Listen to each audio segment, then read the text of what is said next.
What's up, everybody? It's Lavar Arrington here. This one, I got to tell you, I'm pretty pumped up about. I watched film of the game between Nebraska and Miami to nauseum from the time the game happened until probably my second year, third year in the National Football League. I watched this game for a long time. And one of the stars in that game, Tommie Frazier, was one of the main stars of the show. And we get an opportunity to talk today. I get an opportunity to sit down, talk with him about his career at Nebraska, talk to him about dealing with the health scare that he had with the blood clots. Also, talked about Lawrence Phillips, unknown success story turned tragic. We get an opportunity to talk about that. I heard Tommy Osborne's name in there. Penn State even made an appearance in this interview. You're going to enjoy this. Let's get to the interview now. Here we go in 3, 2, 1. Good in the game. Let's go. All right, it's Tommie Frazier. Now, there are a few guys that I would say they're iconic figures in the history of the game. Your name is one of the names that comes to mind because you were a part of arguably, some would say not arguably, the most dominant football team, the most dominant period for a football team in the history of college football, and you were the quarterback. Now, for me, I think you were the most dominant and most one of the most intriguing players because you took down the Miami Hurricanes at the height of what the hurricane reign was. It was pretty dominant time. Tommie Frazier, quarterback of Nebraska, the Cornhuskers icon, 2 national titles, should have been one because one should have went to Penn State, but who's counting? Who's counting? Obviously you counting. Nah, respect for real. So some of us didn't even come close to getting to one, let alone having 3 opportunities in your Right. time. You played for a legendary coach. We'll get to all of that, but welcome to the show, Tommie Frazier. It is amazing to have you on the show. Good in the game, National Football Foundation Hall of Famer. Appreciate you coming on, man. How you doing? How's life going? Man, first of all, I appreciate you guys having me on, man. When we talked about it in December in Las Vegas, I said, anytime you want me on the show, all you gotta do is call. And I got the phone call, and we're here. But life is good, man. Got 2 kids. One's birthday is a day. He's 22, and my daughter's 18, getting ready to graduate from high school. So that's what it's all about, watching your kids grow and be successful in life. Talking about being a father, because to me, I feel like that's one of the greatest accomplishments of all time is being a dope dad and bringing that element to the table. What has football, how has that life that you live playing ball played a part in you being a dad? What are the lessons connected to how you approach being the father that you've been, and now they're getting a little older? How has that played? How has life played a part, like, in terms of the influence of what football represented to you? Well, I think the most important thing, it gives you discipline and structure. When you're playing sports and you play anything, and when it comes to life, you got to be disciplined and you got to have a structure. And as we know, raising kids these days, they need more discipline and structure because of society. With social media and everything, all the other outlets that we didn't have as prevalent in life. You gotta make sure that you're showing them that there's other ways to be successful and other ways to do things in life than always hopping on iPhones or hopping on TikTok or hopping on Facebook and thinking that's the way to go. So I try to make sure that they have sound foundation, which is what we had at Nebraska, was a sound foundation. And we have there's rules and regulations to everything. When I say regulations, you rules and regulations, you have to have you have to have things that they abide by. They just can't go through life living like there's no rules or through freedom. They have a lot of freedom because we all think we have freedom, but we don't. Hmm. You know, because if we did, you'll see a lot of people running around here doing crazy things without any consequences. And so, what I try to teach them, for everything that you do, make sure you're ready to be prepared for the consequence. And so, hopefully, the decision that they make is good thing, good decisions. You've obviously made some good decisions, and you're from Florida. Obviously, you're a Hmm. manatee guy. Uh, so I brought up Miami, but just talk to me about early on, Tommy. Like, it's interesting when you get a chance to hear things you may have gone through. Like, what was one of the biggest challenges you had growing up on your way to becoming one of the most iconic players to ever have played the game? What are things that you dealt with? Like, for me, I dealt with a lot of pressure. I went to a all white school. I was considered to be, this is the 80s, you know what I mean? So Right, people was coming at me a certain type of way, had certain things to say, hurt your feelings. It got to the point of where I started popping off. I started right, handling things the old fashioned way, martial law. But nonetheless, you had to learn and you had to figure out how to navigate. You had to learn how your feelings felt, and maybe sometimes earlier than what you would have hoped for or expected to. But nonetheless, you deal with a lot of things being out here in the world. What were some of the things you had to overcome and you had to get through to become Tommie Frazier along the way? Well, I think the most important thing was believing in myself. As you said, you went to an all white high school. Manatee High School was all basically all white when I went there, and having a black kid coming across the river to an all white high school playing quarterback over there. Everyone looked at you as the savior, but no one believed that you can be as successful as you want to be. So I had to believe in myself, because there was a lot of doubters, that there was a lot of people that told me that I would never be a good quarterback. I never move on to the next level and be a great quarterback or whatever. So I think as everything in life, I try not to listen to the negativity of what people say about me, because you know half gonna be on your side and half gonna be on the other side. Hmm. But I just believed in myself and then went out there. When people told me I couldn't do something, I wasn't gonna be this, wasn't gonna be that, it's my job to go out there and make sure I do everything in my power to prove them wrong. And I think that's what I did over my career, at each step of the way. I'm loving proving people wrong, because there's always gonna be naysayers, there's always gonna be doubters, and when you can prove those people wrong, you don't brag about it. You just look at them and keep moving.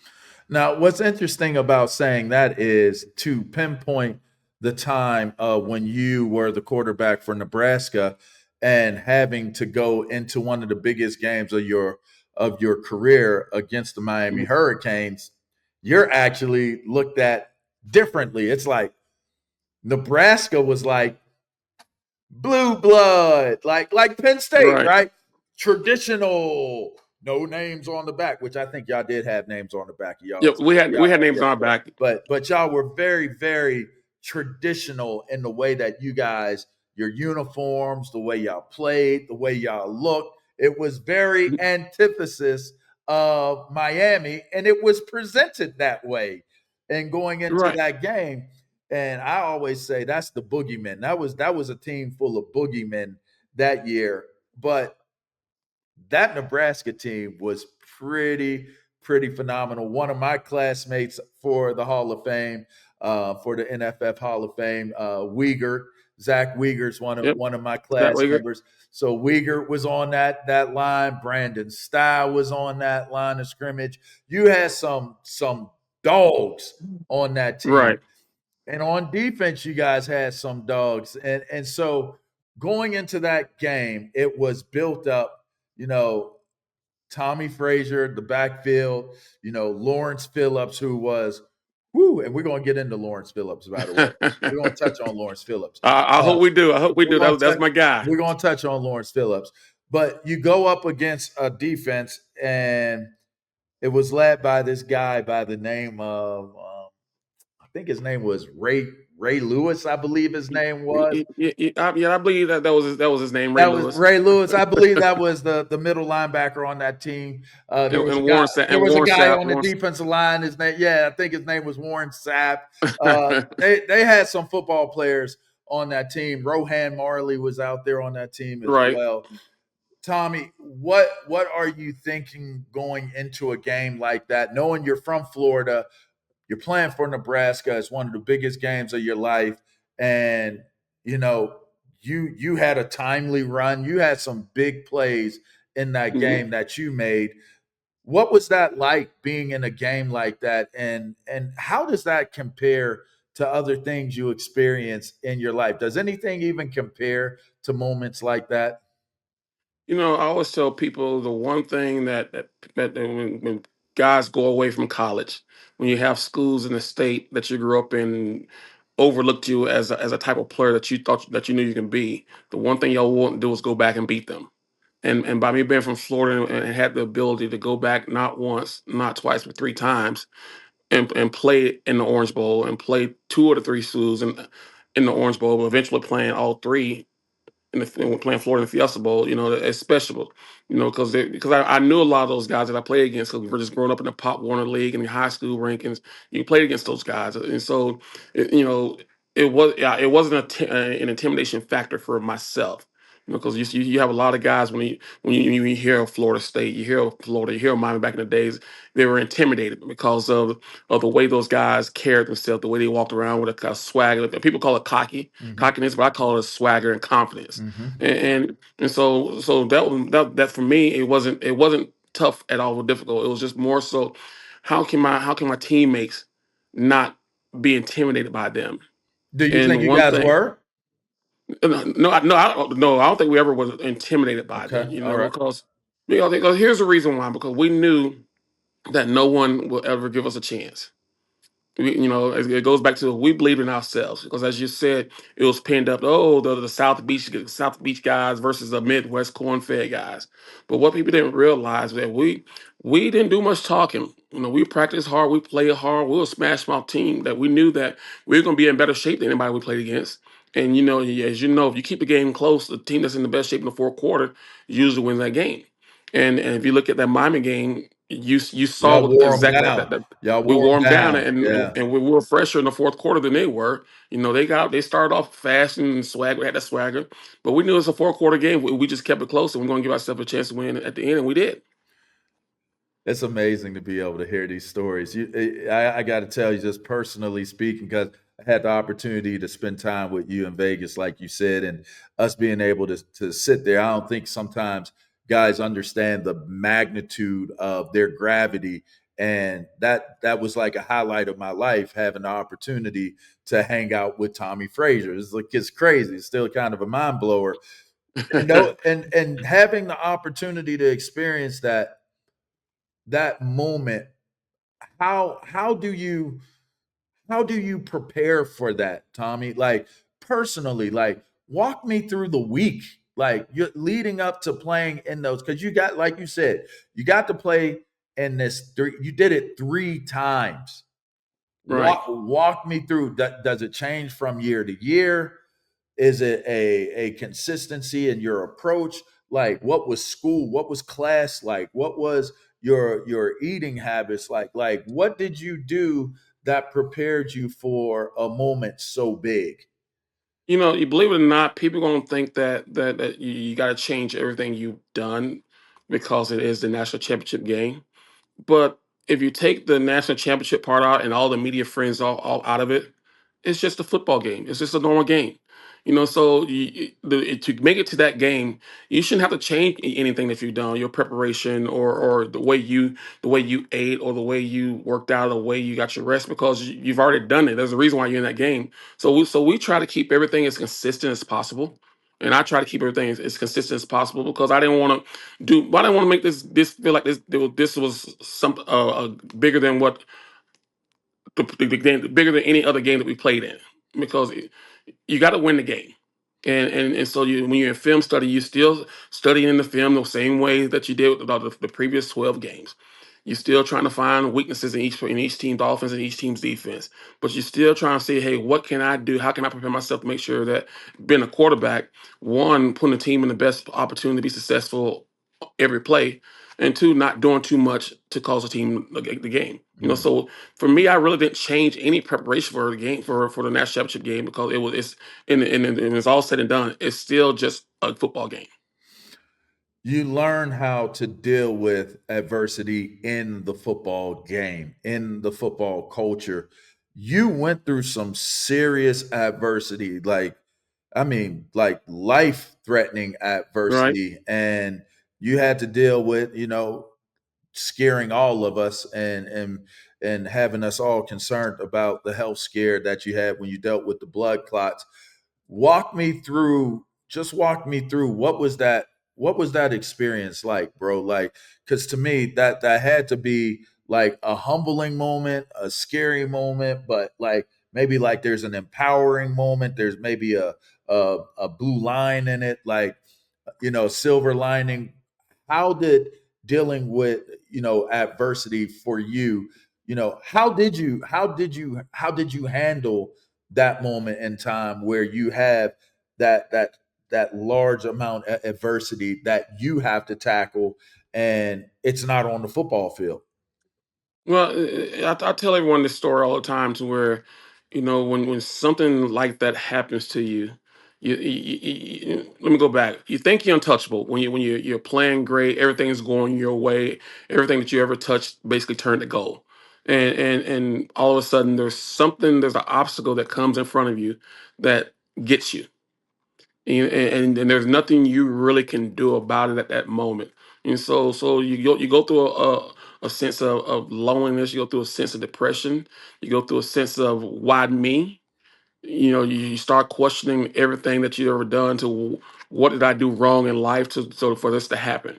But after you get past that phase of things with the help of your teammates, your coaches, your family, your friends, I say your friends, the one that you find out who your true friends are when you go through something like that, because you go from being the big name on campus to no one really talking about you anymore. Hmm. And so, but your true friends and true family are the ones that keep you focused and keep you prepared and keep you built up. And I think by having Coach Osborne and Coach Gill there with me every day, Kevin Steele, the guy who recruited me, was there with me every day, just saying, "Hey, take it one day at a time. It's not the end of the world. Look at the most important thing. You still have your life." And once you do that, once you get past that, then you start to, okay, what's the next step in this process? One, am I going to be able to play again? And so when the doctor said, "Hey, there's a chance you can play again," what will it take for me to play again? And you just follow the steps and do the things to one, just to get back on the field. And once they decide that I can play again, now it goes back to, now I gotta get back in shape, Hmm. because I don't care who you are, when you miss that many games, whether it's when you take your ACL, when you get a blood clot, you break something, you're gonna get out of shape. You're gonna gain weight. You're gonna be out of shape. You're not Hmm. gonna your football savvy is not, your quickness is not gonna be there. So now you spend another 2 or 3 weeks just trying to get the feel of the game again. And once I got that, then it was like, okay, I'm ready to go back out with my teammates and figure out, see if I can still go out and do the things I did before the injury. And like I said, I had some great teammates who was there, who pushed me. Because there were times that I wanted to give up. But it was more so with the support of my family. My teammates was the one that kept me through, that helped me through that trying time in my career, because that was the first time I have ever missed any significant playing time, or ever not being able to play the game I want to play. But that made me strong as a person, because I Hmm. realized that, we all put football or whatever sport we're playing, hey, this is gonna be my the way I make all my money, this is gonna be my career. But once that was taken away from me, now it made me say, okay, if football is plan A, but what's plan B? What's plan C? And that forced me to start plan B and plan C a lot sooner than a lot of other people, because I knew right then and there, hey, football is not going to be forever, because Hmm. injury can take it away at one point. Hmm. And so, I still love the game. I still went out there and played the way, but I knew in the back of my mind where I had already had other things, irons in the fire, to where I knew that, hey, I might have to give the game up sooner rather than later. Yeah. All right. Speaking of adversity and having to give the game up, I mentioned we're going to talk about your teammates. So before we move into your adult life and what you're doing now, and what Tommie Frazier is, what he represents, you know, and giving back whatever it is you have going on, let's talk a little Lawrence Fisher. Excuse me, Phillips. Um, Right? and Lawrence That's my Fisher. guy. Lawrence Fisher. Uh, I mean, Fred Taylor was one of the most gifted running backs I ever played against. Probably the most gifted top to bottom running back I've gone up against. Right. I've done a lot of film work, and I'm a I'd say I'm a pretty astute fan of the game, and have seen a lot of running backs from the time I was, started playing this game. Right. Lawrence Phillips might be the most gifted football player, running back, even in comparison to Bo Jackson or even Herschel Walker. He might be the most gifted running back that I've ever watched on film. Take me through who Lawrence Phillips was as a player. What did he represent to you? And you know, let's just, because there had to be Right. some good in the game with Lawrence as well. I mean, obviously we know he struggled with what he struggled with, but talk to me about Lawrence Phillips. What are your memories of him? You know, you, Lawrence was a year behind me. So when I came and started as a true freshman, Lawrence, I was a sophomore. Lawrence came in, and when he got here, when he stepped on campus, and at the time we had Calvin Jones. I think Derek Brown was there. We had Damon Benn and Clinton Childs. Then So we had a stock backfield, yes. and just watching when Lawrence stepped on the field, he looked different from everybody else, even the Calvin Jones and the Derek Browns. Lawrence was about 6'1", 6'2", probably 215, 220. Ran a Yo. 4.3, 4.3, 4.4, cut solid as a true freshman. And he worked. You get most freshmen come in, you have to teach them how to work hard. Hmm. But you didn't have to do that with Lawrence, because if you knew Lawrence's background from where he came from, he had already beat all the odds, because no one thought he was gonna make it to college from where he came from. Hmm. But just watching him as a freshman, and coming into the game, in the Florida State game, myself, the first time we played them, and just watch him the way he ran, I'm like, oh, this dude gonna be special. Hmm. This dude, we don't have, and this is nothing against Derek Brown, there's nothing against Mike Rozier, there's nothing against Calvin Jones. God bless Calvin Jones' soul. He Hmm. passed away not too long ago.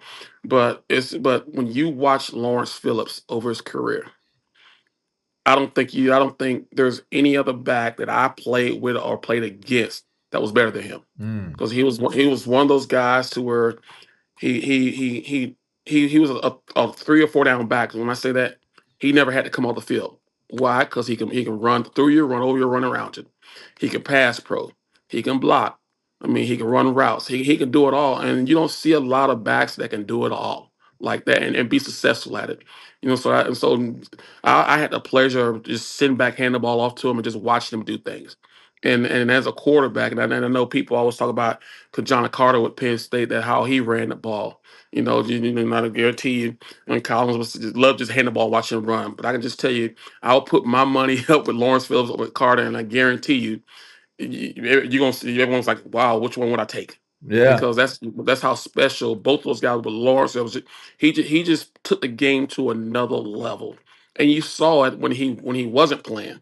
How there was a drop. It wasn't a big drop, but it was a drop, and he was special. And he was probably one of the most competitive guys, but he was probably one of the most outgoing guys on Mm. the team, to where he didn't hang out with a lot of guys, but the guys he hung out with, he's ride or die with you. Hmm. He's gonna protect you. He's gonna fight with you. He's gonna fight against you. But when he stepped on that field, he was Lawrence Phillips, a football player, and I tell people he's probably the best football player I ever played against or with. Mm. Let me ask you this. In 2025 and the 2020s, it seems as though there has been a very, very large awakening on mental health and getting that necessary help. People talk about mental health days, needing the rest.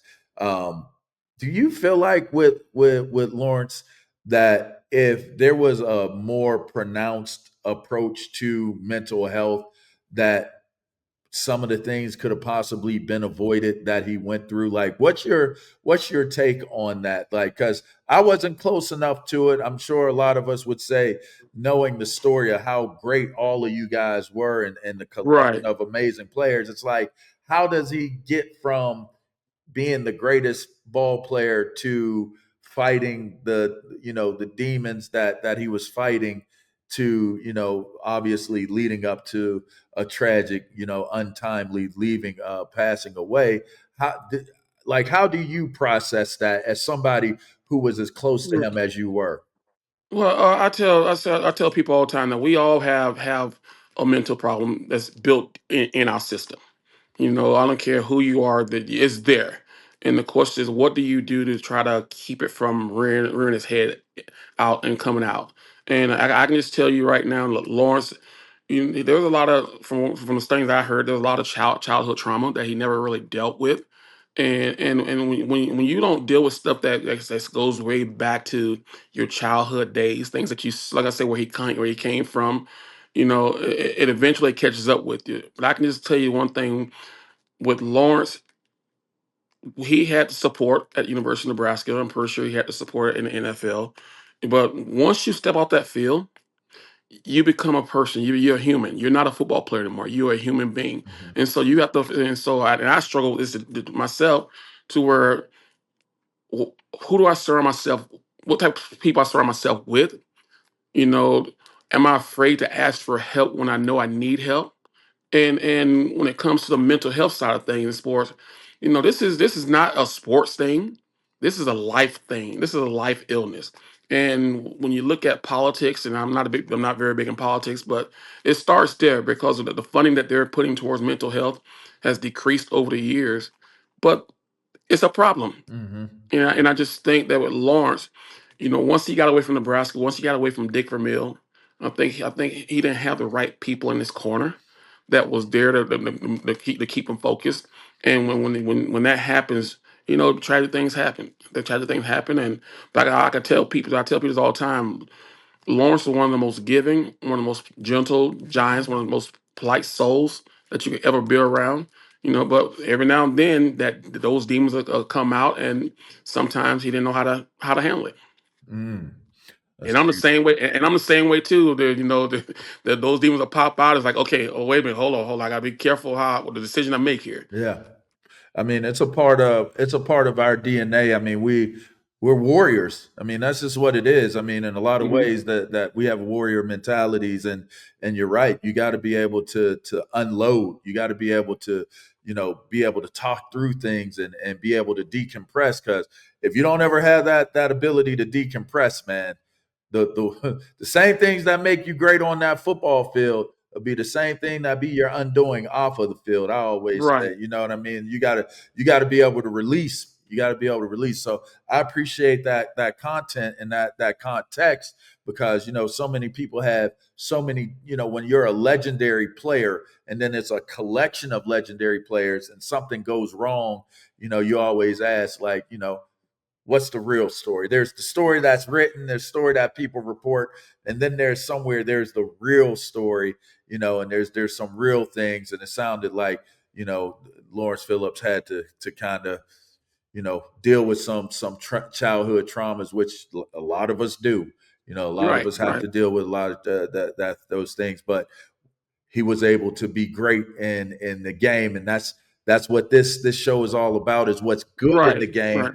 And so let's get back to that. What is Tommie Frazier doing in life, and how has the game, this love of the football game, how has that played a part in how you approach your everyday life and where you're at now, what you're doing? Well, I think sports in general, whether it's football, baseball, whatever, you learn a lot of life skills from it. And there's one company out there that I applaud, and I think it's Enterprise, that they only hire college sports players. Hmm. Well, because they're used to being part of a team. Hmm. They understand the team concept, and that's Enterprise model, is that we're one big happy family, one big team. And so I think for me and I, what I'm doing today, me and my former teammates, Dwayne Harris, we actually started a company called Novel Care, to where we started group homes or host homes for development disabled client members. And I think that's one thing that I've always looked at is that most of the clients we have, members we have, they have mental issues. It's mental health issues or intellectual disabilities, or someone could be brain trauma, brain injuries, and for us to give them a sense of independency to where they can still live in a home without their legal guardian, but still have their own independence, still have their own room, but still have structure, still have someone to help them there, helping them. I think that's what football has shown me, and that's why I took from football to where you, even though you're a gladiator, we all have softer sides to us. Mm. And if you look at any football player, they all have these foundations where they're giving back to the communities because that's what it's all about. When you have a platform and you get to a point to where you can help people, you do it, Hmm. and you see it more and more time and time again to where you're starting to see a lot more athletes, not necessarily just football players, but athletes in general, giving back to help those who need. Because I could tell you, I didn't come from a silver spoon. You know, I come from a family of six kids living in a 3 bedroom home with one sister. So you know, right now your sister had her own room, your parents Oh, had a room. y'all So now you got sharing beds. five boys living in 1 bedroom, two Hmm. sets of bunk bed and a full bed Hmm. with one bathroom. You know, so when you come through those and you're able to get out and be successful and give back, why wouldn't you do it? It's a humbling experience. Why won't you want to help people? And since I've been out of the game, that's all I've been doing is going around helping the organizations raise funds, and it's more of those for disadvantaged kids. You know, I started the Tommie Frazier Foundation to where it's helping support kids who can't afford to play youth sports. And when I say youth sports, not this select team, not this AAU team, not this travel team, just the local YMCA, the local Boys and Girls Club, because there's still a lot of kids who can't afford to pay $25 Hmm. just to play the game. Hmm. And that's when, for me, that's what kept me off the streets. That's what kept me out of the games, kept me from selling the drugs. And so if I can help two or three kids that way, then I've done my job. Amen. All right, let me ask you this because I'd be remiss if I didn't ask you this before we get up out of here. You see the Lamar Jackson craze. You see, Vince Young pop up. You see, guys running all over the place. All Right. this, that, and the other. What does Tommy Frazier do in this era of football? Whew. I don't look at it that way because I'm 50 years old, so I don't think about it. But I can say that I believe, and I believe this wholeheartedly, to where if I wasn't the one, I was one of the first two mobile athletic quarterbacks to give these guys an opportunity to do what they're doing today. Because if you go back and look at the history of the game, they weren't taking mobile quarterbacks. It was always the pocket drop back quarterback. And I think when I came along, and if it wasn't for the blood clots, I'd probably been one of the first mobile quarterbacks to be drafted in the first, second round. Hmm. You know, but after that, if you go look at the laundry list after I came through, you look at the Donovan McNabbs and Michael Vicks, and you even put Tim Tebow in there a little Yeah, bit. You can sure. put Lamar Jackson, Vince Young. I mean, all those guys. You know, I think by what I did and showed them that hey, you don't have to be this traditional 6'3", 6'4" white drop back quarterback to be successful. You know, give these guys who have mobility because the game is going to change to where you're going to need guys that can move and run. Hmm. And look what's happened. Look at the Super Bowl this year. So you had two black quarterbacks that both were mobile that can move. Hmm. Look at look at Patrick Mahomes. I mean, so look at Lamar Jackson. You know, so I think the game is evolving and changing to where you're gonna start seeing more of the mobile quarterbacks than you do drop back, I want to believe that I was part of the group or the era that got NFL teams to realize that hey, we need guys back there who know how to play the game. All right. What do you think about Dylan and Nebraska now? What's your take? Because he looks like Patrick Mahomes, by the way. Yeah, he does. I mean, he works out with Patrick Mahomes, quarterback coaching all season. I love Dylan. I think he has all the ability in the world to be a very successful quarterback here at Nebraska. My only critique of him is that I want him to find himself, be himself, and not try Mhm. to Be a mimic carbon other copy. people. Yeah. All right. Not try to be a carbon copy of Yeah. what you see in Kansas City. You know, because at the end of the day, you still got to step on that field and play the game and be successful. I think that once if they with Coach Rowland, he's doing a good job of surrounding him with the skilled players that he needs to be successful. And I like the progression that they're doing. That Nebraska's going right now. But I will just hope that Dylan can start just be Dylan. Mm. Don't try to be somebody that you're not. Just be Dylan. hmm Y'all struggling in that Big Ten, man. I'm just saying. I wish you luck. Hey, y'all had to hire a Penn State linebacker to coach y'all's team. By the Hey, way, hey, hey, that's okay. If you can't beat them, you got to join them. So that's why we went to Penn State. So hey, I think the last time I remember in the '80s when the Penn State beat Nebraska, the sidelines weren't even. They were bowled in, and so Penn State, you know what I'm talking about. Hey, and Nebraska's enjoying. They haven't had success there in the Big Ten, but there's not a lot of team that had a lot of success in the Big Ten. But as hmm long as they keep, and I think Matt Rule is the guy that can truly, if he stay the course, and he's proven it everywhere he's been in college, where he gets over the hump. And I tell people all the time, to win national championships now is going to be tough. hmm It is. Let's say, but if you can get Nebraska and be the top 3 or 4 teams in the Big Ten consistently, and give yourself to play in the playoffs, anything can happen in the playoffs, as you It saw can. last year. It can. Yeah, anything. It, But you got to give yourself a chance in the regular season. You got to win those games that you're supposed to win, and be competitive in the games that people don't expect for you to win. And if you do that, then that's when recruiting starts to happen. That's when more of the NIL money start coming your way to where you can go out and as I say, buy more players that come in and that's where play. we're at Because now. That's where the that's world's where at. we're at. Yeah, that's That's where where the we're world's at. And so to me, it's not always about who's the best recruiter anymore. It's about who's willing to pay this player the most money. at. Then you got to keep them But there.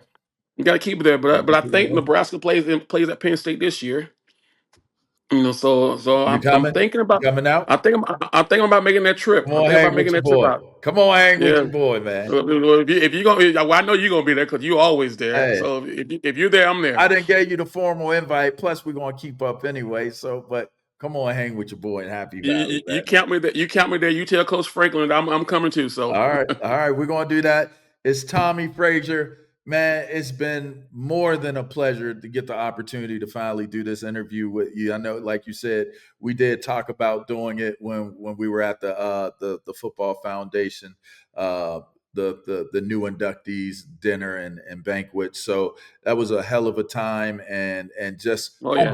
just a humbling experience to be able to chop it up with you, man, and be able to spend some time and get to know you and be comfortable with saying like you're not just my college football Hall of Fame brother, but you're like now my people's now. So that's Exactly. super cool, man. Super cool to have the experience. Appreciate you coming on, man.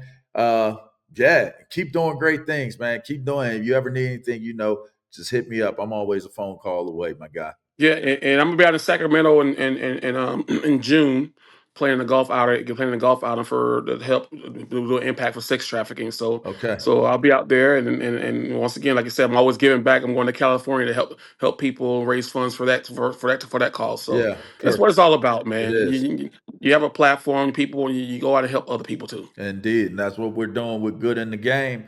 It's your platform, it's my platform because we're all representatives of what this game has been able to create. And the National Football Foundation has given me the opportunity to build this platform for us to have our voice to talk here. So I appreciate you coming on, bro. It's my pleasure. My pleasure. Everybody, that's Tommie Frazier, of course. He needed no introduction and he needs no outro either. One of the greatest quarterbacks and college football players in the history of the game. As he mentioned, 3 times in the same bowl game, playing at a high level. I think one of one, y'all. Listen, he talked about some really good stuff, taking care of the mental health aspects of what you got going on, and talked about career, how things can go, how things may not go, dealing with demons. You know how that goes. It all happens here. We all talk about the real issues here, along with the football and how the game has helped shape us. This is another exciting edition. Hope you enjoyed it. make sure you stay locked in, subscribe, check out the podcast. All right. Make sure you check out National Football Foundation website, see what it is that they're doing, keep up with everything that's going on. Something could be going on in your local areas as well. Till next time, I'm Lavar Arrington. Yeah, Tommie Frazier. It's good in the game. We'll check y'all out.